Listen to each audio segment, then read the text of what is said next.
Bonjour, ici dans cette vidéo, je vais vous présenter ce qu'il faut connaître sur la modélisation multiphysique. Alors voici les éléments du programme officiel sur lequel ces thématiques-là peuvent ressortir. Je ne vais pas aller les commenter en détail, mais vous l'avez ici affiché. Alors je vais prendre pour ça plusieurs exemples, notamment ce sont des systèmes sur lesquels on a déjà pu travailler dans l'année. Alors premier système, la Tamiya. Donc une voiture radiocommandée et pour simuler son fonctionnement, on peut utiliser un modèle multiphysique. Pourquoi? Parce qu'on a un moteur dessus qui utilise de l'électricité, donc on a la partie électrique qui est ici, on a une certaine tension qui est fournie par la batterie, et après, en sortie du moteur, on a une partie mécanique. Donc on a bien un modèle multiphysique. On peut modéliser le comportement du système en modélisant chaque fois des composants tels que la batterie, la résistance interne, les caractéristiques du moteur à courant continu, du réducteur, etc. Et donc chaque fois, on va mettre des boîtes qui décrivent le fonctionnement sur lesquelles on a en gros une loi entrée-sortie, la relation entre l'entrée et la sortie. Par exemple, dans le réducteur, ce qui va caractériser la loi entrée-sortie de mon réducteur, ce sera son rapport de réduction. Pour la roue, ce qui va caractériser la loi entrée-sortie, ça va être comme paramètre le rayon, parce que je sais que par exemple la vitesse V en sortie est égale à la valeur du rayon fois oméga. Donc par exemple ici on a la masse de la voiture, s'oppose au déplacement de la voiture un certain effort qui reprend les effets de la résistance au roulement et des phénomènes aérodynamiques. Et par exemple si je veux connaître un certain paramètre ici, je vais utiliser un capteur et à partir de là, je vais tracer la courbe ici. Donc sur cette courbe, je vois que je vais prendre ici a priori la position ou le déplacement de la masse, ou la vitesse plutôt, parce que c'est écrit speed, et là, la valeur du courant.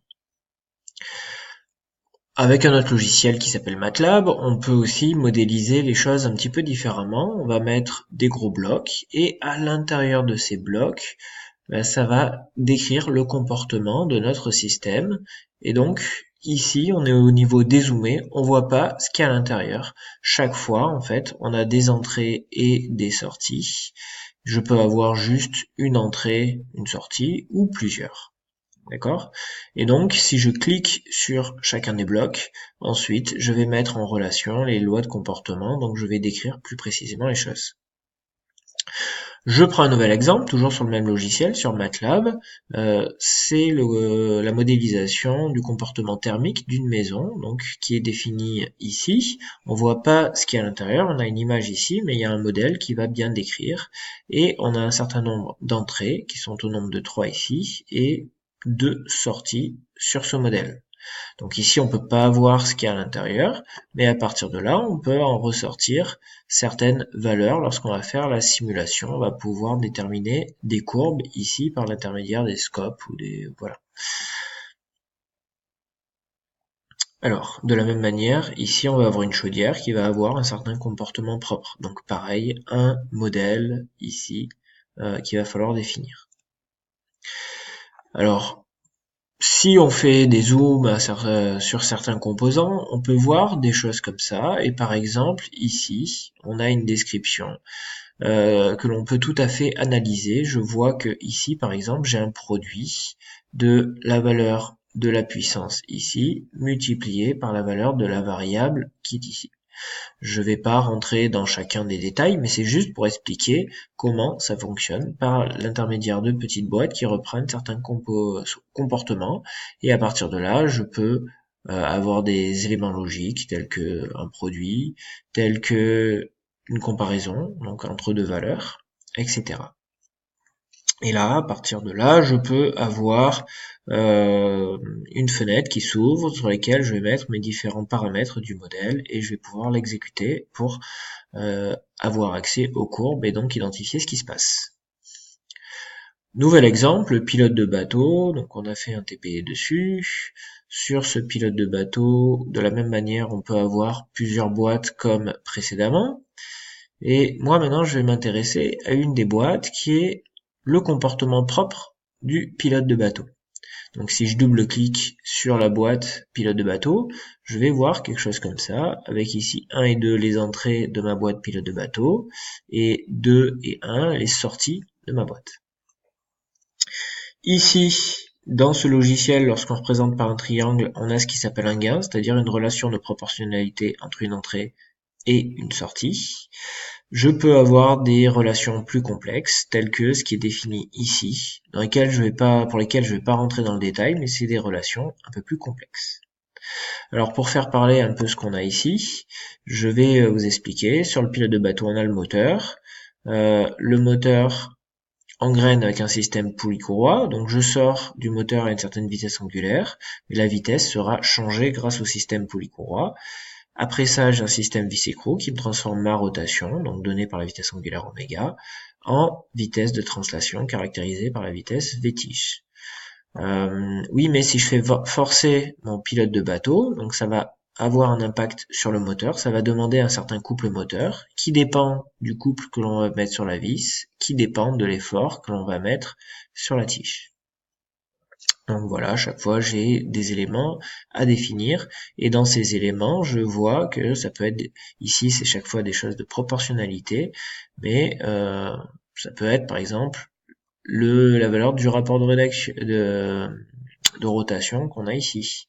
Voilà, qui me relie la vitesse de sortie à la vitesse d'entrée. Ça peut être par l'intermédiaire ici du rapport de réduction divisé par le rendement. Pourquoi? Parce que j'ai un lien entre un couple ici d'entrée et un couple de sortie. Et je sais que les couples sont liés entre eux par l'intermédiaire du rapport de réduction et du rendement. Ainsi de suite.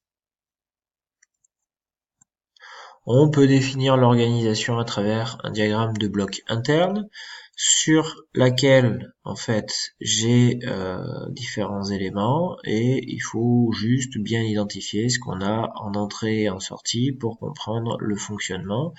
Donc la chaîne de puissance, elle est par exemple là, elle est contrôlée par la carte de contrôle qui va contrôler d'une certaine manière en fonction des informations qui viennent de détecteurs, ainsi de suite.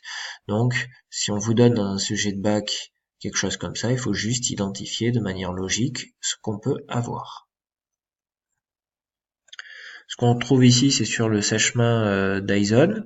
Donc, fait modéliser avec un autre logiciel qui s'appelle OpenModelica, mais qui revient au même. Donc, on a à chaque fois des entrées, des sorties. Par exemple ici en sortie on veut visualiser la représentation de la vitesse du flux d'air que l'on a.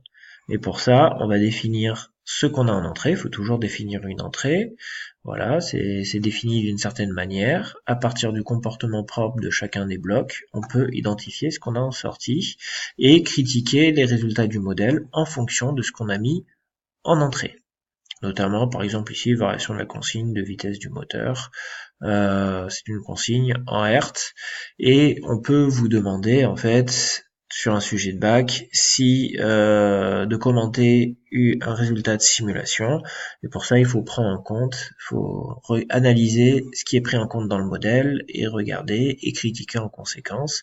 Peut-être que la loi de comportement est mal décrite, peut-être que l'entrée a besoin d'être un peu mieux définie, etc., etc. Ainsi s'achève cette première vidéo d'introduction sur la modélisation multiphysique. Pour rappel, voici les éléments qui peuvent être évalués dans une épreuve de baccalauréat.